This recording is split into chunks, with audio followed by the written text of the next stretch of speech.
মেরা দোস্ত, হিসাব তো আপনার আমার পরকালে দেওয়া লাগবো, পরকালে আপনার আমার হিসাব দেওয়া লাগবে, এর মধ্যে কোনো সন্দেহ নাই। ওই হিসাবটা যদি আপনি একটু ইন্তেকালের আগে একটু ভাবেন যে আমার কি অবস্থা হবে, আল্লাহ পাক কি মাকসাদে আমারে বানাইছে, আমি কি করলাম, আমার স্থানটা কই যাবে, আপনি যদি একটু হিসাবটা করতে পারেন তাহলে আপনার জন্য সহজ হয়ে যাবে। কোন জায়গায় আছে, মাইনাস না প্লাস না সমান সমান? জন্য হিসাব দেওয়ার আগে কি করতে হয়, হিসাবটা করতে হয়। মেরা দোস্ত, আল্লাহ পাক যে উদ্দেশ্যে আপনাকে আমাকে বানাইছেন ইবাদত আর গোলামি করার জন্য, সেই গোলামিটা আপনার আমার করতে হবে। জীবনের সর্বক্ষেত্রে আল্লাহ পাকের গোলামি, সর্ব অবস্থায়, প্রত্যেকটা কাজে কর্মে, চলতে ফিরতে, খাইতে নাইতে, সব সময় সর্ব অবস্থায় আল্লাহ পাকের গোলামি করতে হবে। সর্ব অবস্থায় আল্লাহ পাকের গোলামি। সাহাবায়ে কেরাম রাদিয়াল্লাহু তাআলা আনহুর জিন্দেগি, এদেরকে একটু মডেল হিসেবে মানেন, এদেরকে ফলো করেন। এদের জিন্দেগি কি, যে কি আমল করার কারণে আল্লাহ পাক সন্তুষ্ট হয়ে গেছে, একটু আমরা মাইনে দেখি না, আল্লাহ পাক অফুরন্ত নাজ নিয়ামত দান করবে। ওই যে হুয়াল্লাযী খালাকা লাকুম মা ফিল আরদি জামিআ, আসমান এবং জমিনের মধ্যে যা কিছু সৃষ্টি মাখলুকাত আছে, বান্দা তোমার জন্য, তোমার খেদমতের জন্য আমি রব বানাইছি। তোমার খেদমত করবে, তুমি আমার গোলামি করবা, তুমি আমার কুদরতি পায়ে সেজদা দিবা, তুমি আমার হুকুমগুলো পালন করবা, আর আমার মাখলুকাতগুলো তোমার খেদমত করবে। তুমি আমার গোলামি করবা, মাখলুকাতগুলো তোমার খেদমত করবে। তোমার কি কি দরকার হয়ে সব কিছু হয়ে যাবে, তবে শর্ত একটা, আল্লাহ পাকের গোলামি করতে হবে। কামা হকহু, ইবাদত বন্দেগী করতে হবে, সেক্ষেত্রে মাখলুকাতগুলো খেদমত করবে। সূরা বুরুজ, কুতিল আসহাবুল উখদুদ, এখানে একটা ঘটনা আছে। নবী আলাইহিস সালামের দুনিয়াতে আসার 70 বছর পূর্বে জালেম এক বাদশা ছিল, খোদায় দাবি করত। এর একটা জাদুকর ছিল, কঠিন জাদুকর। এই জাদুকর বুড়ো হয়ে গেছে, বয়স হয়ে গেছে, ইন্তেকালের সময় কাছাকাছি হয়ে গেছে। তো জাদুকর বলতেছে, বাদশা জাহাপানা, আমার তো সময় শেষ, আমি যে জাদুবিদ্যা জানি, যদি আমার ইন্তেকাল হয়ে যায়, মরে যায়, সেক্ষেত্রে আমার এই জাদুবিদ্যা নিয়েই তোমার মরতে হবে। খবরে নিয়ে গেলাম, দুনিয়াতে কেউ আর এই জাদুবিদ্যা পাইল না। তেমন একজন মেধাবী, জ্ঞানী, জহিনওয়ালা একজন ব্যক্তিকে দেন, একটা ভালো কোনো ব্যক্তিকে দেন, আমি তাকে এই শিক্ষা দিই, সে শিখে রাখো, আমার ইন্তেকালের পরে এই কাজগুলো সে চালাইতে পারবে, এরপরে সে আবার শিখাবে। রাহমাতুল্লাহি ওয়া বারাকাতুহু।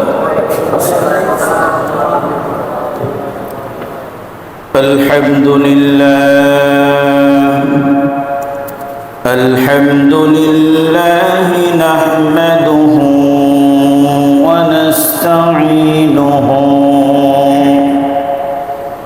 ওয়া নাস্তাগফিরুহু ওয়া নু'মিনু বিহি ওয়া নাতাওয়াক্কালু আলাইহি ওয়া নাউযু বিল্লাহি মিন শুরুরি আনফুসিনা ওয়া মিন সাইয়্যাতি আ'মালিনা মান ইয়াহদিহিল্লাহু ফালা মুদিল্লা লাহু ওয়া মান يضلله فلا هادي له ونشهد أن لا إله إلا الله وحده لا شريك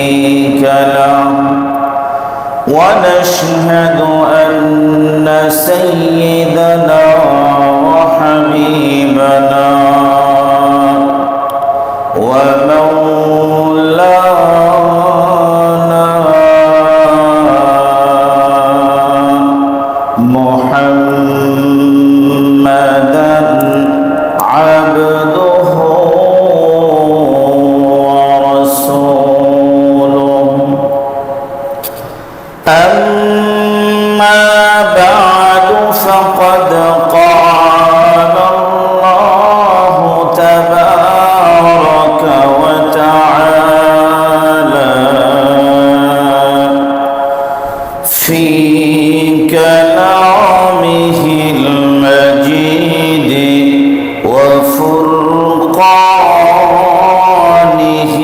الحميد.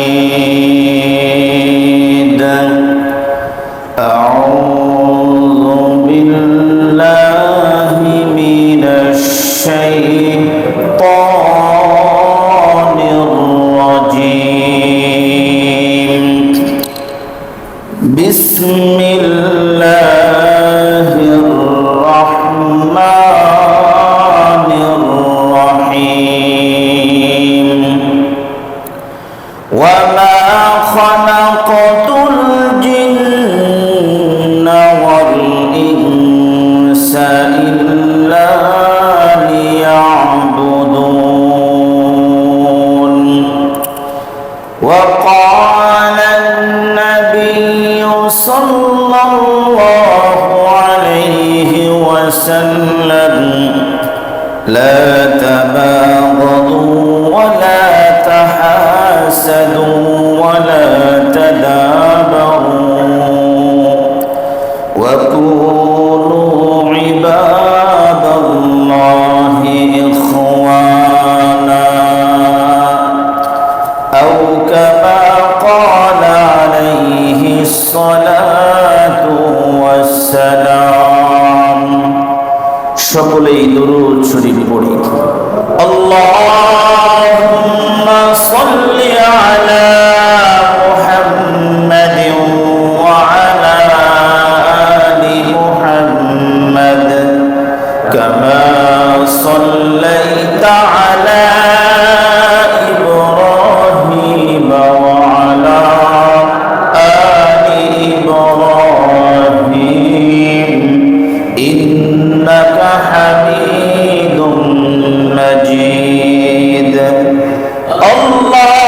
আল্লাহুম্মা বারিক আলা মুহাম্মাদিন ওয়া আলা আলি মুহাম্মাদ কামা বারাকতা আলা ইব্রাহিম ওয়া আলা আলি ইব্রাহিম ইন্নাকা হামিদুম মাজিদ. আলহামদুলিল্লাহ সুম্মা আলহামদুলিল্লাহ। আল্লাহ পাকের মেহেরবানি যে আল্লাহ রাব্বুল আলামিন আমাদেরকে জুমার সালাত আদায় করার জন্য তার ঘর মসজিদে এসে বসার তৌফিক দান করেছেন। এজন্য আল্লাহ পাকের দরবারে শুকরিয়া আদায় করি, আলহামদুলিল্লাহ। কোনো কিছু তৈরি করতে গেলে যে ব্যক্তি তৈরি করে কোনো একটা উদ্দেশ্য নিয়েই তৈরি করে। পৃথিবীর যত আসবাবপত্র আছে, যারা তৈরিকারক তারা উদ্দেশ্য নিয়েই একটা জিনিস তৈরি করে। ওই জিনিসের মধ্যে যদি যে উদ্দেশ্যে তৈরি করা হয়েছিল সেই মাকসাদটা যদি ওই বস্তু বা জিনিসের মধ্যে না থাকে, তো ওই ব্যক্তি ওই বস্তুকে কিরকম সম্মানজনক স্থানে রাখে না, এটা ডাস্টবিনের মধ্যে তার জায়গা হয়ে যায়। একটা মোবাইল আবিষ্কার করা হয়েছে কথাবার্তা বলার জন্য, অ্যান্ড্রয়েড সেট যারা আবিষ্কার করছে, কম্পিউটার যে কারণে আবিষ্কার করা হয়েছে, আমরা যে উদ্দেশ্য করে এটা ক্রয় করি, যে উদ্দেশ্য করে তারা বানাইছে ওই উদ্দেশ্য নিয়ে আমরা ক্রয় করি। আমাদের মাকসাদও ওইটাই, যে উদ্দেশ্যে এই জিনিসটা তৈরি করা হয়েছে। ওই বস্তু বা জিনিসের মধ্যে যদি ওই মাকসাদটা না পাওয়া যায়, তো যে তৈরি করছে সেও বাজারজাত করবে না, আমরাও ওই বস্তু বা জিনিসগুলো টাকা দিয়ে কিনে আনবো না, কারণ মাকসাদ ফুট হয়ে গেছে। ফ্যান তৈরি করা হয়েছে, বানানো হয়েছে, যখন প্রচন্ড গরম হবে ফ্যানের সুইচ দেওয়া হবে, ফ্যান ঘুরবে আর বাতাস লাগবে শরীরের মধ্যে। ফ্যান কিন্তু প্রচুর পরিমাণ ঘুরতেছে, খুব ঘুরে, একটু বাতাস হয় না। আপনি ফ্যানটা রাখবেন না এই ঝুলন্ত অবস্থা, এটা ঘুরে রাখবেন, আর একটা ফ্যানের ব্যবস্থা করতে হবে। আবার লাগানোর পরে যদি নাও করে আর এক সমস্যা। মোটামুটি ফ্যানের মাকসাদ হইল বাতাস দেওয়া। ফ্যানের মাকসাদ কি ভাই? বাতাস দেওয়া। এই ঘুরবে আর বাতাস দিবে, আমরা নিচে বসে থাকবো, এবার বন্দি করব, এর থেকে ফায়দা নেব। বাতাস গ্রহণের জন্য ফ্যানটা ক্রয় করা। এসির মাকসাদ হয়ে একই অবস্থা। এসি কিনে নিয়ে আসছি, এসিতে যদি ঠান্ডা না হয়, রুম যদি ঠান্ডা না হয়, আপনি আঠারোতে দিয়ে রাখছেন, ঠান্ডা হয় না, গরম। এসির মধ্য থেকে ঠান্ডা বাতাস বের হয় না, খালি ফ্যান চলতেছে, ভম ভম শব্দ হইতেছে, বাতাস বের হচ্ছে, ঠান্ডা বাতাস বের হয় না। এসি দিয়ে কোনো ফায়দা নাই। এসির মাকসাদ হইল এর থেকে ঠান্ডা শীতল বাতাস বের হবে, এই রুমটাকে ঠান্ডা করে রাখবে। মাকসাদ ফোট হয়ে গেলে তাকে ওই সম্মানজনক স্থানে তাকে রাখা হয় না, তাকে খুলা একটা নর্মাল জায়গার মধ্যে রাখা হয়। এক পর্যায়ে এই ডাস্টবিনের মধ্যে চলে যায়। যদি কাজেই না লাগে, কোথায়? ভাঙ্গারির দোকানে অথবা ডাস্টবিনের মধ্যে, বাসার মধ্যেও সম্মানজনক স্থানে রাখা হয় না।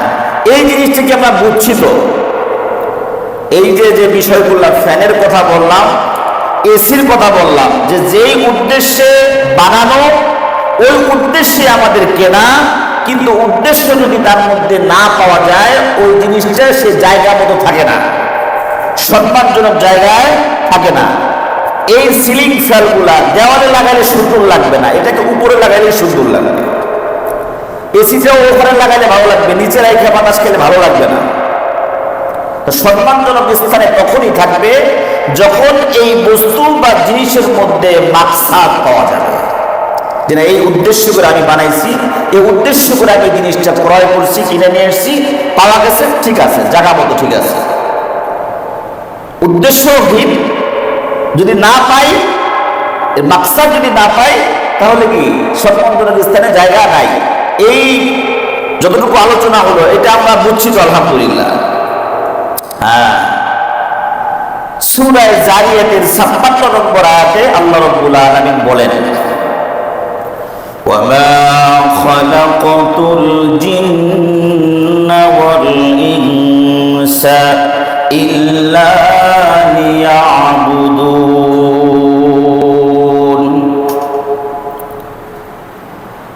আল্লাহ রাব্বুল আলামিন বলেন, আমি মানুষ এবং জিন জাতিকে বানাইলাম একমাত্র আমার ইবাদতের জন্য। আল্লাহ পাকের উদ্দেশ্য কি? আল্লাহ পাক মানুষ কেন বানাইলেন? মানুষের কি দরকার ছিল? জিন কেন বানাইলেন? জিনের কি দরকার ছিল? আল্লাহ রাব্বুল আলামিন কোন উদ্দেশ্যে সৃষ্টি করেছেন, এটা সূরা জারিয়াতের 56 নম্বর আয়াতে আল্লাহ পাক বলে দিয়েছেন, আমি মানুষ বানাইলাম আমার ইবাদতের জন্য, জিন বানাইলাম আমার ইবাদতের জন্য। আল্লাহ পাকের মাকসাদ কি আমাদেরকে বানানো? আল্লাহ পাকের ইবাদত, গোলামি আর দাসত্ব করার জন্য আপনাকে আমাকে বানাইছে, ফাইজলামি করানোর জন্য বানান নাই। খালি খাবো আর ঘুরে বেড়াবো এই জন্য আল্লাহ পাক বানান নাই। আল্লাহ পাকের নাফরমানি করার জন্য বানান নাই। আল্লাহ পাকের গোলামি আর দাসত্ব করার জন্য বানাইছেন। আল্লাহ পাকের উদ্দেশ্য হলো, মানুষ তোমাকে বানাইলাম গোলামি করার জন্য, মানুষ তোমাকে আমি বানাইলাম দাসত্ব করার জন্য। যদি তুমি গোলামি আর দাসত্ব যদি করতে পারো, এভাবে যদি তোমার ইন্তেকাল হয়ে যায়, তাহলে ও মানুষ তুমি শুইনা রাখো, তোমার জন্য চির সুখের জান্নাত আমি বানায় রাখছি। যদি তোমার মধ্যে আমার এই উদ্দেশ্য আর মাকসাদ না পাওয়া যায়, তুমি যদি গোলামি আর দাসত্ব না করো, ও দুনিয়ার মানুষ, তুমি শুইনা রাখো, তোমার জন্য আমি জাহান্নাম নির্ধারিত করে রেখেছি। তাহলে আমাদের বানানোর উদ্দেশ্য কি? ইবাদত করা, গোলামি আর দাসত্ব করা। মানুষ, তুমি যে গোলামি করবা, দাসত্ব করবা, করলে পরে এই জান্নাত পাইবা, না করলে পরে জাহান্নাম। এই যে যেরকম ইলেকট্রনিক জিনিস দিয়ে আপনাদেরকে উদাহরণ দিলাম, যদি এই মাকসাদ না পাওয়া যায়, সেক্ষেত্রে এটা সম্মানজনক স্থানে থাকে না। এটার জায়গা হয় কোথায়? হয় বাঙালির দোকানে অথবা ডাস্টবিনের মধ্যে। এটা কোনো বড় বড় অফিস আদালতে কিনে নিবে না, দামি কোনো লোক কিনে নিবে না, ওই বাঙালিওয়ালারা ভ্যান গাড়িতে কিনে নিয়ে যাইবে অল্প টাকা দিয়া। আচ্ছা, এই যে ফ্যান আর এসির কথা যে বললাম, এটার মধ্যে মাকসাদ পাওয়া গেলে এসি শুধু লাগাইলে হবে না, কারেন্টের লাইন দেওয়া লাগবে, রিমোট দেওয়া লাগবে। খালি এসি কিনা না লাগাই দিলে আমার ঠান্ডা বাতাস বের হবে? না না না, কারেন্ট লাগবো, রিমোট লাগবো, কারেন্টের সুইচ দেওয়া লাগবে। ফ্যানের একই অবস্থা, শুধু লাগাইলে হবে না, ফ্যানের সাথে কারেন্টের জয়েন্ট দেওয়া লাগবে, লাইন করা লাগবে। এরপরে যখন সুইচ দেওয়া হবে, ফ্যানটা ঘুরবে আর বাতাস বের হবে। ও দুনিয়ার মানুষ, তোমাকে আমি বানাইলাম আমার গোলামি আর দাসত্ব করার জন্য, আমার গোলামি আর দাসত্ব করার জন্য। এজন্য তোমাকে আমি দুনিয়াতে পাঠাইলাম। দুনিয়ার মধ্যে তুমি আমার গোলামি আর দাসত্ব করবা। গোলামি আর দাসত্ব করতে যায় যা যা লাগে আমি রব সব ব্যবস্থা করে দিলাম। তুমি যে আমার গোলামি করবা, দুনিয়ার মধ্যে থাকবা, তোমার সূর্য আলো লাগবে, রাতের জন্য আরামদায়ক ঘুম লাগবে। তোমার এই রাতের ব্যবস্থা আমি করে দিলাম, তুমি যেন ক্লান্তি, ঘুমের পরে তোমার ক্লান্তিটা দূর হয়ে যায়। আবার যখন সকাল হবে, সূর্য যখন উঠবে, ফজরের সালাতটা কইরা তুমি এরকম তোমার অনুগ্রহ, আল্লাহ পাকের অনুগ্রহ খোঁজার জন্য বের হয়ে যাইবা। এই জন্য সূর্য তোমার উপরে ছায়া দিতে থাকবে, আলো দিতে থাকবে। সূর্য তোমাকে আলো দিবে একমাত্র তুমি যে আমার গোলামি করবা। আমার গোলামি করার কারণে ও দুনিয়ার মানুষ, আল্লাহ রাব্বুল আলামিন বলতেছেন, হুয়াল্লাযী খালাকালাকুম মা ফিল আরদি জামিআ। বান্দা, তোমার জন্য, তুমি যে আমার গোলামি করবা, আমার দাসত্ব করবা, এজন্য যত মাখলুকাত আছে, এই সমস্ত মাখলুকাত তোমার গোলামি করবে। তুমি আমার জন্য হও, তুমি আমার জন্য হও, সব মাখলুকাত তোমার খেদমত করবে। মাখলুকাত কি করবে? খেদমত করবে। হিংস্র প্রাণীগুলা তোমার খেদমত করবে। তুমি আমার গোলামি, আমার গোলাম হও, আমার মাখলুক তোমার গোলামি করতে থাকবে।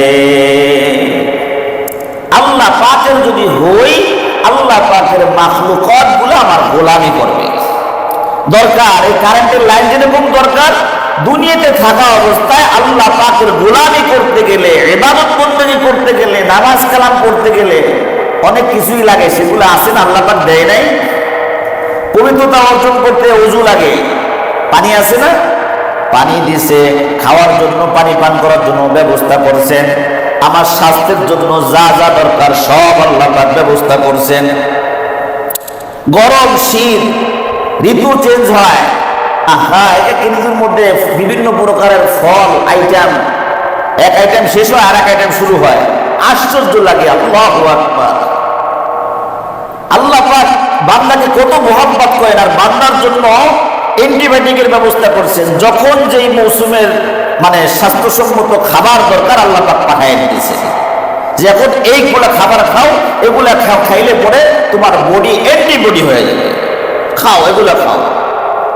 এই ফল শেষ হয়েছে, আম শুরু হয়ে গেছে, এরপর আর একটা শুরু হবে, এরপর আর একটা। সারা বছর কোনো না কোনো ফল আসেই।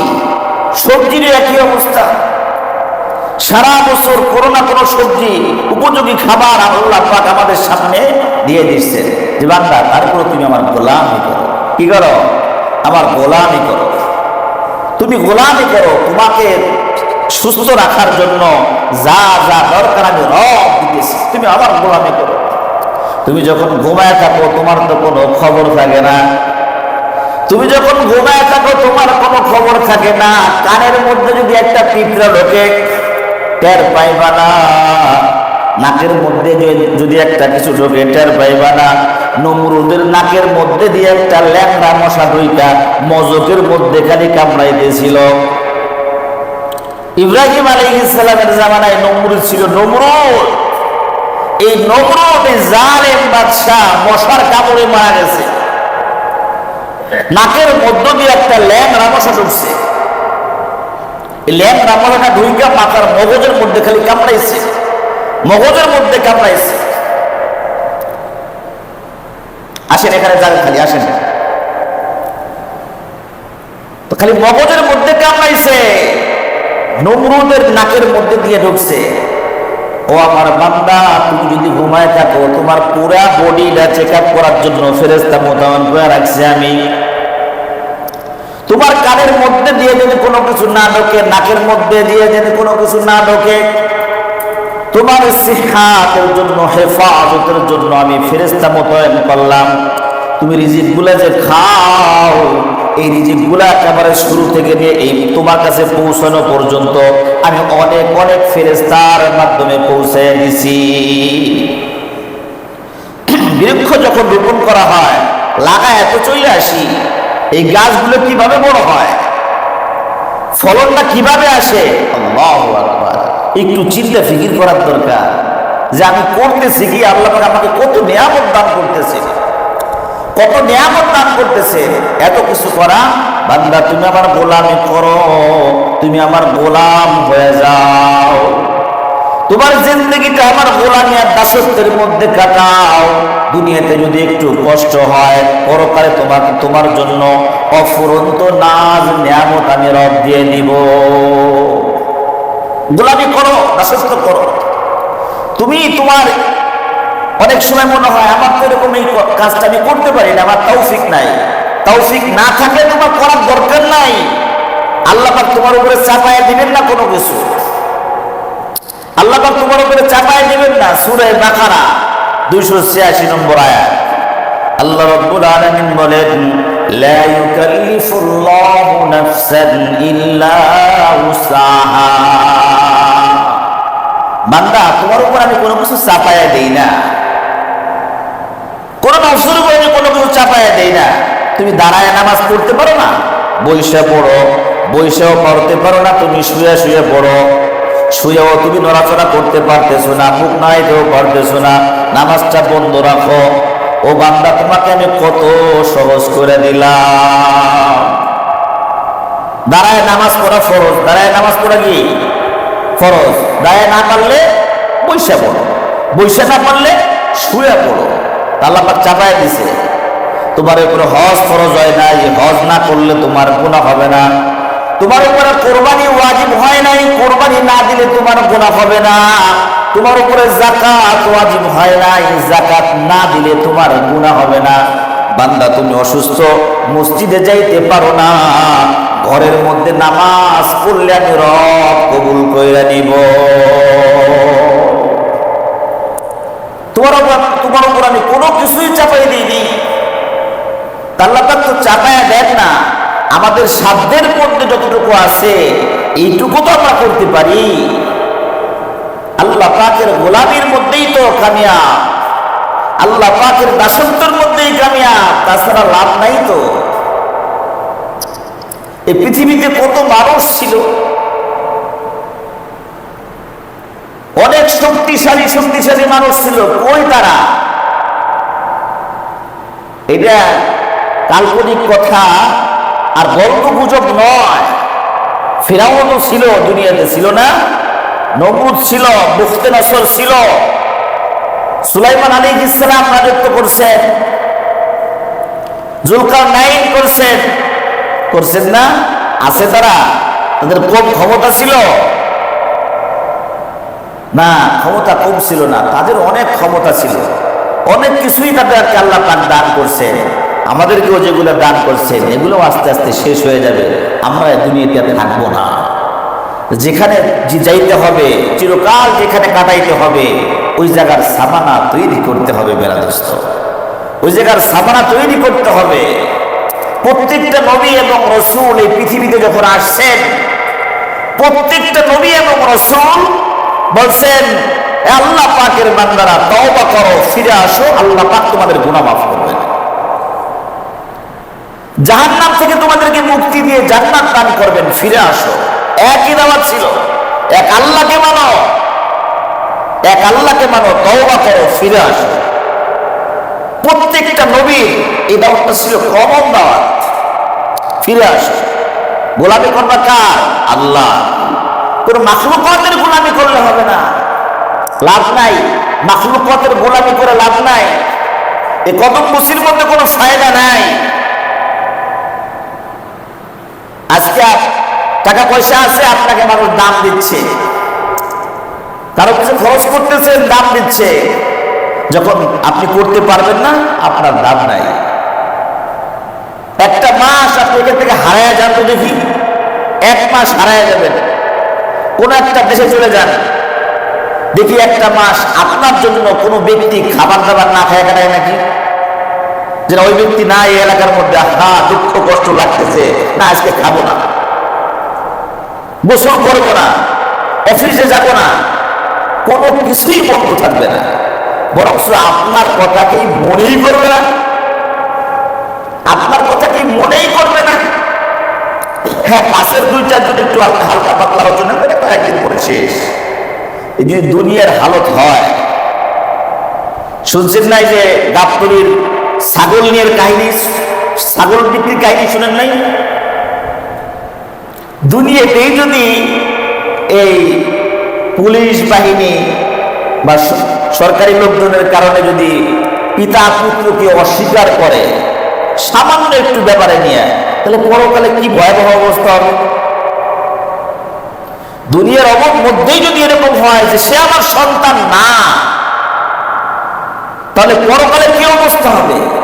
সূরা আবাসের মধ্যে আল্লাহ রাব্বুল আলামিন তো বলেছেন, ইয়াউমা ইয়াফিরুল মারউ মিন আখিহি ওয়া উম্মিহি ওয়া আবিহি ওয়া সাহিবাতিহি ওয়া বানিহি।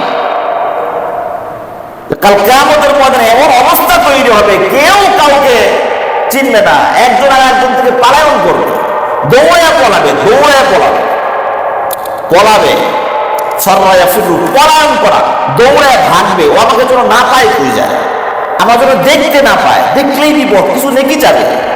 মা সন্তান থেকে দৌড়াবে, সন্তান থেকে বাপ দৌড়াবে, সন্তানরা দৌড়াবে, বোন দৌড়াবে, বউ দৌড়াবে। বোর কথা আর কিনবো, দুনিয়ার মধ্যেই যদি খালি কোথাও যায় যদি বলে যে আমার স্বামী না, আমার হাত ধরলো কেন, তাই তো পিঠের উপরে পিঠের অভাব নাই। পরকালে তো অবস্থা খারাপ মেরা দোস্ত। এজন্য ফিরে আসতে হবে, গোলামি করতে হবে আল্লাহ, আল্লাহ পাকের দাসত্ব আর গোলামির মধ্যেই আপনার আমার কামিয়াব। যে কোনো মুহূর্তে পরকালের টিকিটটা যখন আসবে, দেরি করা সম্ভব হবে না। এমন এক ব্যক্তির হাতেই টিকিটটা দেওয়া হয়, মালাকুল মউত, কারো কোনো খাতির নাই, কোনো ঘুষ ফুস কোনো কিছুই চলবে না, সময় মতো হাইসে হাজির, আপনার আমার রূহটা নিয়ে যাবেই যাবে, কোনো কিছুই সে শুনবে না। এই জন্য মেরা দোস্ত, আল্লাহ পাক বানাইছে আমাদের কি করার জন্য? গোলামি আর দাসত্ব করার জন্য।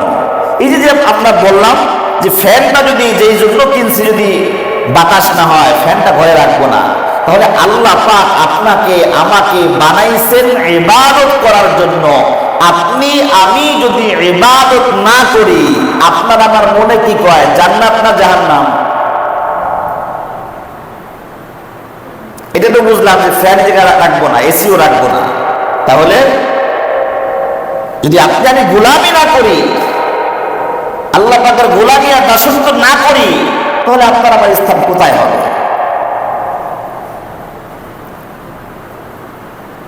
হাসিবু ক্বাবলা আন তুহাসাবু, হিসাব কষার আগে তুমি কইসা নাও,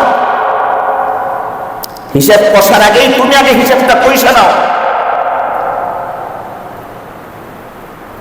বড় বড় অফিস আদালতে যখন ম্যানেজার থাকে না, ম্যানেজার, সব কিছু সারাদিন খরচ বরচ করে, দিন শেষে একটা হিসাব কষে, এটা এমনি সাহেবের কাছে দিতে হবে, সারাদিন এই খরচ।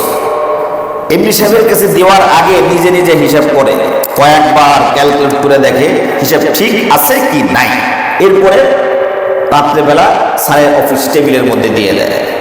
এটা রেগুলার। আরেকটা হলো সপ্তাহ, আরেকটা হলো পাক্ষিক, আরেকটা হলো মাসিক। মাসিকটা দেওয়াটাকে মাথার ঘাম ঝরে যায় যে এখন এগুলো সব কঠিনভাবে কষ্ট হবে। হিসাব দেওয়ার আগে কি করতে হয়? হিসাবটা সুন্দরভাবে করতে হয়। এই জিনিসটা বুঝছি তো আমরা। হিসাব দেওয়ার আগে সবাই হিসাবটা সুন্দরভাবে করে দেয় না? আপনি একটা বাসার মালিক, আপনার সিকিউরিটি গার্ডে বলছেন যে তুমি এই 500 টাকা দিয়ে এইগুলা কিনে নিয়ে আসো, ওগুলা কিনে নিয়ে এসে আবার লিখবে যে স্যার ডিম এত টাকা, এটা এত টাকা, এই এত টাকা, এই না 120 টাকা ফেরত আসছে, তাই না? এই ব্যক্তিও হিসেব করে দেবে। হিসেব দেওয়ার আগে নিজেকে হিসেব করে কয় টাকা নাম হলো আর কয় টাকা আছে, সুন্দর করে হিসেবটা নিজে পয়সা, এরপরে স্যারের কাছে হিসেবটা দেয়। ও মেরা দোস্ত, হিসেব তো আপনার আমার পরকালে দেওয়া লাগবো, পরকালে আপনার আমার হিসাব দেওয়া লাগবে, এর মধ্যে কোনো সন্দেহ নাই। ওই হিসাবটা যদি আপনি একটু ইন্তেকালের আগে একটু ভাবেন যে আমার কি অবস্থা হবে, আল্লাহ পাক কি মাকসাদে আমারে বানাইছে, আমি কি করলাম, আমার স্থানটা কই যাবে, আপনি যদি একটু হিসাবটা করতে পারেন তাহলে আপনার জন্য সহজ হয়ে যাবে। কোন জায়গায় আছে, মাইনাস না প্লাস না সমান সমান? জন্য হিসাব দেওয়ার আগে কি করতে হয়? হিসাবটা করতে হয়। মেরা দোস্ত, আল্লাহ পাক যে উদ্দেশ্যে আপনাকে আমাকে বানাইছেন ইবাদত আর গোলামি করার জন্য, সেই গোলামিটা আপনার আমার করতে হবে। জীবনের সর্বক্ষেত্রে আল্লাহ পাকের গোলামি, সর্ব অবস্থায়, প্রত্যেকটা কাজে কর্মে, চলতে ফিরতে, খাইতে নাইতে, সব সময় সর্ব অবস্থায় আল্লাহ পাকের গোলামি করতে হবে। সর্ব অবস্থায় আল্লাহ পাকের গোলামি। সাহাবায়ে কেরাম রাদিয়াল্লাহু তাআলা আনহুর জিন্দেগি, এদেরকে একটু মডেল হিসেবে মানেন, এদেরকে ফলো করেন। এদের জিন্দেগি কি, যে কি আমল করার কারণে আল্লাহ পাক সন্তুষ্ট হয়ে গেছে, একটু আমরা মাইনে দেখি না, আল্লাহ পাক অফুরন্ত নাজ নিয়ামত দান করবে। ওই যে হুয়াল্লাযী খলাকালাকুম মা ফিল আরদি জামিয়া, আসমান এবং জমিনের মধ্যে যা কিছু সৃষ্টি মাখলুকাত আছে, বান্দা তোমার জন্য, তোমার খেদমতের জন্য আমি রব বানাইছি। তোমার খেদমত করবে, তুমি আমার গোলামি করবা, তুমি আমার কুদরতি পায়ে সেজদা দিবা, তুমি আমার হুকুমগুলো পালন করবা, আর আমার মাখলুকাতগুলো তোমার খেদমত করবে।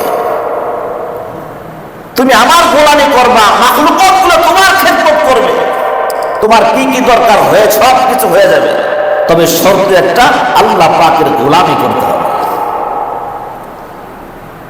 কামা হকহু, ইবাদত বন্দেগী করতে হবে, সেক্ষেত্রে মাখলুকাতগুলো খেদমত করবে। সূরা বুরুজ, কুতিলা আসহাবুল উখদুদ, এখানে একটা ঘটনা আছে। নবী আলাইহিস সালামের দুনিয়াতে আসার 70 বছর পূর্বে জালেম এক বাদশা ছিল, খোদায় দাবি করত। এর একটা জাদুকর ছিল, কঠিন জাদুকর। এই জাদুকর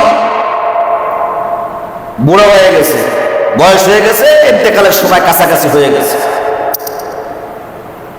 তো জাদুকর বলতেছে, বাদশা জাহাপানা, আমার তো সময় শেষ, আমি যে জাদুবিদ্যা জানি, যদি আমার ইন্তেকাল হয়ে যায়, মরে যায়, সেক্ষেত্রে আমার এই জাদুবিদ্যা নিয়েই তোমার করতে হবে। খবরে নিয়ে গেলাম, দুনিয়াতে কেউ আর এই জাদুবিদ্যা পাইল না। তেমন একজন মেধাবী, জ্ঞানী, জহিনওয়ালা একজন ব্যক্তিকে দেন, একটা ভালো কোনো ব্যক্তিকে দেন, আমি তাকে এই শিক্ষা দিই, সে শিখে রাখো, আমার ইন্তেকালের পরে এই কাজগুলো সে চালাইতে পারবে, এরপরে সে আবার শিখাবে, এভাবে চলতে থাকবে। তো বাদশাহ একজন বালক, যুবক বালককে দিয়েছে যে এই ব্যক্তি আপনার কাছ থেকে জাদুবিদ্যাগুলো শিখে রাখবে। এই যুবক প্রতিদিন বাসা থেকে জাদুবিদ্যা শেখার জন্য ওই জাদুকরের কাছে যায়। যাইতে রাস্তায় একটা খ্রিস্টান পাদ্রীর একটা খানকা থাকে। ওই পাদ্রী ওখানে ইবাদত বন্দেগী করে আল্লাহকে ডাকে। যাওয়ার সময় যখনই যায়, জাদুকরের কাছে যায়, রাস্তায় ওই পাদ্রীর সাথে সাক্ষাৎ হয়। তো একবার ওই পাদ্রীর ওখানে ঢোকে ওখানে বসে পাদ্রীর কথাবার্তা শুনে দেখে ভালোই লাগে। তো যখন এই পাদ্রীর কাছে ঢোকে, তো জাদুকরের কাছে যাইতে গেলে একটু দেরি হয়ে যায়, জাদুকর পিটে নিয়ে দেয়। তো জাদুকরের কাছে যখন যায় তখন দেরি হয়ে গেলে পিটেনি মারে। জাদুকরের টাইম সেও দিয়ে বাড়ায় দেয়। বাড়িতে যখন আসে একটু দেরি হয়, বাড়িতে আবার গার্ডিয়ানরা পিটায়। রেগুলারে দুই জায়গায় পিটেনি খায়, জাদুকরের পিটেনি, বাড়ির কাছে পিটেনি। পাদ্রীর কাছে বলতেছে যে হযরত, আমি আপনার কাছে যে আসি রেগুলার, আমার তো বিপদ হয়ে গেছে। জাদুকরের কাছে যাই, ওখানেও পিটেনি খাই, দেরি হয়ে যায়। আবার বাড়িতে যাই, সেখানেও পিটেনি খাই, কি করা যায়? তুমি বলবা যখন বাড়িতে যাই, জাদুকরের কাছে যাইবা, তখন বলবা যে বাড়িতে আসতে দেরি হয়েছে, একটা কৌশল। আবার যখন বাড়িতে যাইবা তখন বলবা জাদুকরের কাছে দেরি হয়ে গেছে, মাঝখানটা তুমি এগুলো শিখো।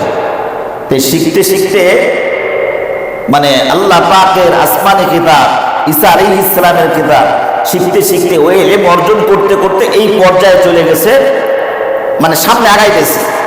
এমন তো অবস্থায় রাস্তা দিয়ে যায় আসে রেগুলার, দেখে রাস্তার মাঝখানে বিশাল হিংস্র একটা প্রাণী। কিতাবের মধ্যে লেখছে অথবা বাঘ হইতে পারে, ভাল্লুক হইতে পারে, একটা হিংস্র প্রাণী বিশাল আকারে। লোকজন রাস্তা পার হইতে পারতেছে না, এই হিংস্র প্রাণী রাস্তার মাঝখানে দাঁড়ায় আছে। সে দেখলো যে একটা মানুষ এপার থেকে ওপার যাইতে পারতেছে না, কষ্ট পাইতেছে। সে তখন ওখানে দাঁড়াইলো, যুবক দাঁড়াইলো, যায় চিন্তা ভাবনা করতেছে। তখন চিন্তা ভাবনা করতে করতে বলতেছে, হ্যাঁ, একটা পরীক্ষা করা যাক, যে আমি যে জাদুকরের কাছে যাই, জাদুবিদ্যা শিখতেছি, আবার ওই পাদ্রীর কাছে যাইতেছি, কাঠটা সহি, কাঠটা ভালো, একটু যাচাই বাছাই করার দরকার। তখন সে একটা ছোট্ট পাথরের টুকরা নিল, পাথরের টুকরা নিয়ে দোয়া করতেছে, আল্লাহ আল্লাহ, যদি জাদুকর মিথ্যা হয়, যদি পাদ্রী সত্য হয়, তাহলে আমার এই পাথরের টুকরা আঘাত লাগার সাথে সাথে যেন ওই হিংস্র প্রাণীটা মারা যায়। এভাবে দোয়া করে পাথরটা নিক্ষেপ করছে, সাথে সাথে ওই হিংস্র প্রাণীটা মারা গেছে। যখন মারা গেছে তখন তার ইয়াকিন এসে গেছে না, জাদুকর মিথ্যা, পাদ্রী সত্য। তা পাদ্রীর কাছ থেকে ইলম শিখা শুরু করলো, জ্ঞান শিখা শুরু করলো। আসমানি ইলম শিখতে শিখতে জাদুকরের কাছে কিন্তু যাতায়াত আছে, বাদশার অর্ডার। বাদশার কাছের একজন মন্ত্রী, তার মানে চোখের সমস্যা, অন্ধ, চোখ অন্ধ। এই বালকটা এই পাদ্রীর কাছে যাতায়াত করার কারণে আমল আখলাক এত অপরের পর্যায়ে চলে গেছে, যেই ব্যক্তির জন্য দোয়া করে দোয়া কবুল হয়ে যায়। এই যুবকটা যার জন্য দোয়া করে দোয়া কবুল হয়। একজনের কুষ্ঠরোগ, দোয়া করতেছে, ভালো হয়ে যেতেছে। আর একজন অন্ধ, দোয়া করতেছে, ভালো হয়ে যেতেছে। যে যে রোগের জন্য ওই বালকের সাথে সাক্ষাৎ হয়, দোয়া করে আর ভালো হয়ে যায়। এই সংবাদটা যখন চলে গেল ওই বাদশার এক মন্ত্রীর কাছে, মন্ত্রীর চোখের সমস্যা, অন্ধ, চোখে দেখে না। মন্ত্রী যখন শুনলো, তখন মন্ত্রী অনেক হাদিয়া তোফা নিয়ে বালকের কাছে এসে বলতেছে, দেখো এই হাদিয়া তোফা তোমার, তুমি আমার চোখ ভালো করে দাও। তখন এই যুবক বলতেছে, আমি তো চোখ ভালো করতে পারি না, আমি চোখ ভালো করতে পারি না, আল্লাহ পাক ভালো করতে পারে। সমস্ত কিছু আল্লাহ পাকের হাতে। আল্লাহ পাক চাইলে অন্ধ বানান, চাইলে আবার চোখ ভালো করে দেন। তুমি আমাকে এই কথা বলো যে আল্লাহ পাকের দোয়ায় তুমি আল্লাহ পাকের, তোমার আল্লাহ পাককে বলো আমার চোখটা ভালো করে দেওয়ার জন্য। তখন এই যুবক যখন এই ব্যক্তিকে বলল যে আমি তো ভালো করবো না, ভালো করবে তো আল্লাহ, এভাবে ওই ব্যক্তির জন্য যখন চোখ দোয়া করলো, চোখ ভালো হয়ে গেল।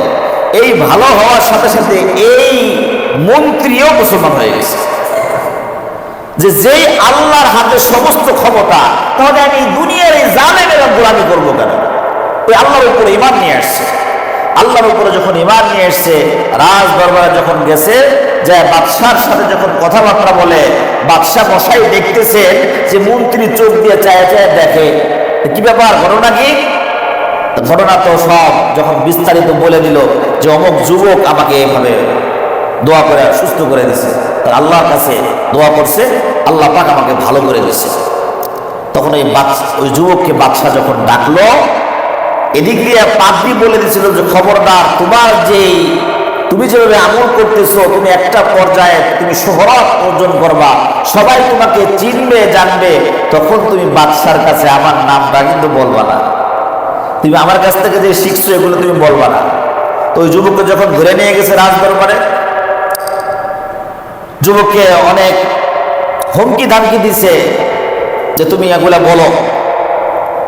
এক পর্যায়ে ওই যুবক মানে বলে দিছে পাদ্রীর কথা। পাদ্রীকে রাজ দরবারে যখন নিয়ে এসছে, পাদ্রীকে তখন শুলের মধ্যে চড়াইছে। ঈমান বিক্রি করবে না, জান যায় যা।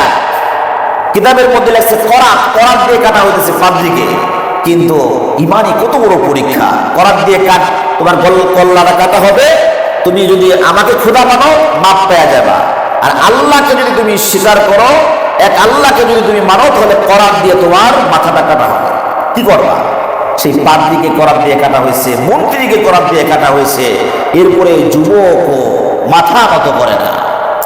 যুবককে যখন হত্যা করার জন্য চেষ্টা করা হলো, যুবক আর হত্যা হয় না, মরে না, গুলি করলেও মরে না, তরল দিয়ে কুবাইলেও কিছু হয় না।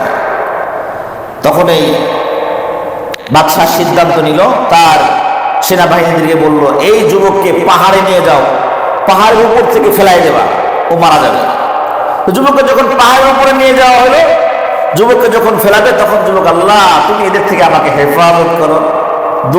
যুবকের দোয়া তো কবুল। যুবক যেই দোয়া করে কবুল হয়ে যায়, যে আল্লাহ তুমি এদের থেকে আমাকে হেফাজত করো।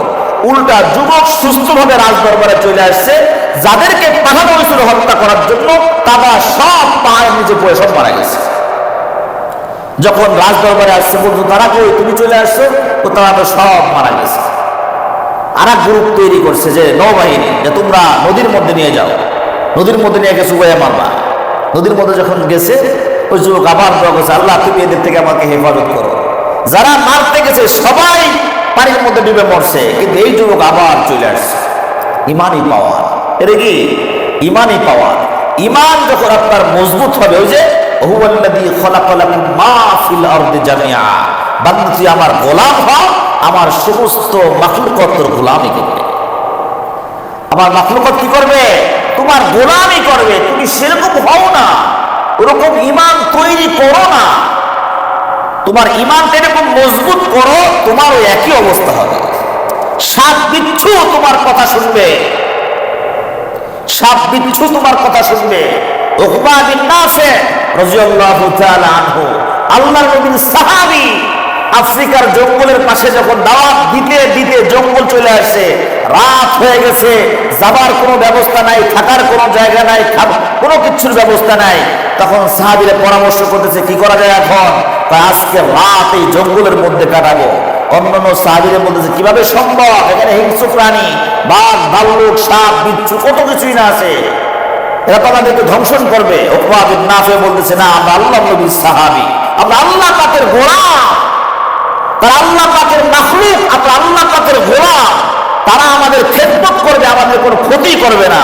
উকবা বিন নাফি গাছের উপরে উঠে গেলেন, বলেন, এই জঙ্গলের সমস্ত হিংস্র প্রাণী, আমরা আল্লাহর নবীর সাহাবী, আজকে এই জঙ্গলের মধ্যে আমরা থাকবো, আমাদের যাবার কোনো জায়গা নাই, খাবার কোনো ব্যবস্থা নাই, আজকে জঙ্গলের মধ্যেই রাত্রিটা এখানে যাপন করব, তোমাদের কোনো ক্ষতি করব না, তোমাদের কোনো ক্ষতি করব না, তোমরাও আমাদের কোনো ক্ষতি করবে না, আমরা আল্লাহর নবীর সাহাবী, যদি আক্রমণাত্মক অবস্থায় তোমরা আসো, তাহলে তোমাদের প্রত্যেকটাকে খবর করে ছাড়ব। এই ভাষণ দিয়া সাহাবীরা হিংস্র প্রাণীদেরকে ভাষণ দেয়। ভাষণ দেওয়ার পরে ওখানে রাত্রি যাপন করছে, ঘুমাইছেন, ঘুমিতে উঠে দেখে বাঘ ভাল্লুক সমস্ত বড় বড় হিংস্র প্রাণীগুলা তাদের দিকে পাশা দিয়া সামনে ভাবে পুরা তাদের ব্যারিকেড দিয়ে ঘিরা রাখছে, যেন কোনো কিছু তাদেরকে আক্রমণ করতে না পারে। আল্লাহ, এই যে আল্লাহ নবী সাহাবী, আল্লাহ পাকের গোলামি করার কারণে, আল্লাহ পাকের দাসত্ব করার কারণে কিছু প্রাণীরাও তাদের খেদমত করে। কি করে? তাদের খেদমত করে। তো ওই যে ওই যুবককে যখন আসতো, যুবক তখন বলতেছে যে বাদশাহ জাহাপানা, আপনি আমাকে হত্যা করতে পারবেন না। আপনি তো মূর্তির কথা বলেন, আপনি তো আপনার কথা বলেন, আপনার কথা বলে তীর নিক্ষেপ করেন, কখনই আমাকে হত্যা করতে পারবেন না। আপনি আমাকে একটা সিস্টেম যদি আপনাকে বলে দেই, এই সিস্টেমে আপনি আমাকে হত্যা করলে আমি হত্যা হব, অন্যথায় হব না। তখন বাচ্চা বলছে, কি সেই সিস্টেমটা আমাকে জানায় দাও। বলল, সব এলাকার সবাইকে একত্র করেন, এখানে আমাকে সবার সামনে আপনি আমাকে হত্যা করবেন। সব লোকজনকে যখন একত্র করা বিশাল ময়দানের মধ্যে, তখন এই যুবক বলল, আপনি বলেন তীর নিক্ষেপ করবেন, এইভাবে বলবেন যে এই যুবকের রবের নামে তীর নিক্ষেপ করলাম, যেন হত্যা হয়ে যায়। তার মানে ওই যুবক বলতেছে, আপনি বাচ্চাকে বলতেছে আপনি তীর নিক্ষেপ করুন এইভাবে যে এই যুবকের রবের নামে তীর নিক্ষেপ করলাম, যেন হত্যা হয়। যখন এইভাবে তীর নিক্ষেপ করলো, যুবক মারা গেল। সমস্ত উপস্থিত সবাই তখন বুঝতে পারলো, হায় হায়, এই বাদশা তো 2 নম্বর বাদশা, এই বাদশা তো ভালো না, এই বাদশা তো কোনো কিছুই জানে না, এই যুবকের রবই তো সব। তখন এক যুগে সবাই একত্রে কালিমা পড়ে মুসলমান হয়ে গেছে। সবাই যখন মুসলমান হয়েছে, এই জালেম বাদশাহ তখন বিশাল বড় একটা গর্ত খনন করছে, এখানে আগুন দাউ দাউ করে জ্বালাইতেছে, আর সবাইকে এখানে যারা মুসলমান আল্লাহকে যারা মানছে, এদেরকে পোড়ানো হবে, এদেরকে নিক্ষেপ করা হবে। এভাবে একের পর এক যখন নিক্ষেপ করতেছে, কিতাবের মধ্যে লেখছে, এক মহিলা বলতেছে, মহিলা বাচ্চার দিকে তাকায়, আবার আগুনের দিকে তাকায়। তখন ওই বাচ্চা বলতেছে, মা তুমি তো আগুন দেখতেছো, এখানে তো আগুন না, এখানে তো আমি জান্নাতের বাগান দেখতেছি, ঝাঁপায় পড়ো না, আমরা একসাথেই থাকবো বাগানের মধ্যে। এভাবে একে একে করে মুসলমানদেরকে হত্যা করছে। ও মেরা দোস্ত, এগুলা বলার মাকসাদ হইল, আপনি আমি যখন আল্লাহ পাকের গোলাম হয়ে যাব, আপনি আমি যখন আল্লাহ পাকের দাসত্ব আর গোলামি করতে থাকবো, চলতে ফিরতে যখন এভাবে চলতে থাকবো, আল্লাহ পাকের হুকুম পালন করতে থাকবো, প্রতিটা মুহূর্তে যখন আল্লাহ পাককে স্মরণ করতে থাকবো, তো আল্লাহ রাব্বুল আলামিনের সমস্ত মাখলুকাত গুলো আমাদের খেদমত করবে। আল্লাহ রাব্বুল আলামিন আমাদের সকলকে বুঝে আমল করার তৌফিক দান করেন। সকলে বলে আমিন। ওয়া আখিরু দাওয়ানা আলহামদুলিল্লাহি রাব্বিল আলামিন।